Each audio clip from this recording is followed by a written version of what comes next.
కోమటిరెడ్డి వెంకటరెడ్డి మాట్లాడుతున్నారు, ఒకసారి లైవ్ లో చూద్దాం.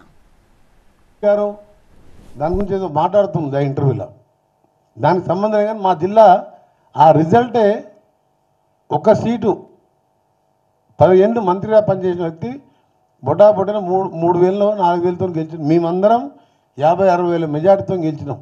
ఎందుకంటే ఆ పాపం ఆ చేతగాని మినిస్టర్ ఆ సొరంగానికి ఆయన కుర్చేసుకొని కూర్చొని కనీసం జిల్లా మినిస్టర్ ఒకసారి విజిట్ చేయలే.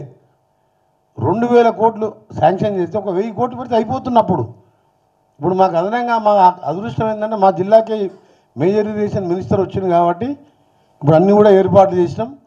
ఎక్స్ట్రా కొత్త రేట్స్ అయినా ఇచ్చి దాన్ని 2.5 years 3 yearsలో ఉదయ సముద్రం ప్రాజెక్టు బ్రాహ్మణవేల లిఫ్ట్ ఇరిగేషన్ అన్నీ కూడా ఏర్పాటు చేసినాం. అలాంటి వర్క్స్ కూడా స్టార్ట్ అయినాయి, ఆ ప్రాసెస్లో ఉన్నాయి. ఇది కోడ్ అయిపోయిన తర్వాత ఆనరబుల్ మన ఇరిగేషన్ మినిస్టర్ గారు వచ్చి విజిట్ చేస్తాం. అది వరల్డ్లోనే లార్జెస్ట్ టనల్, అది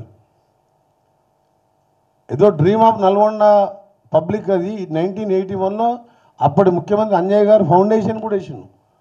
పైన రిజర్వ్ ఫారెస్ట్ నుండి పర్మిషన్ రాక విజయభాస్కర్ రెడ్డి గారు సీఎం ఉన్నప్పుడు పివి నరసింహరావు గారు నొప్పించి దాని ఒక కొన్ని కండిషన్స్ పెట్టి పర్మిషన్ ఇవ్వడం జరిగింది ఆ టనల్కు. దాన్ని ఇవాళ పూర్తి చేసుకుంటున్నాం.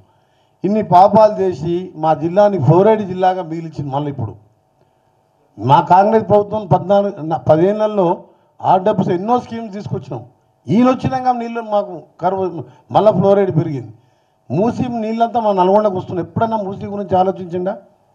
ఇలా మా ముఖ్యమంత్రి గారు మేము ఎప్పుడు ఒక 50,000 కోట్లతోని హైదరాబాద్లో వచ్చే మూసీని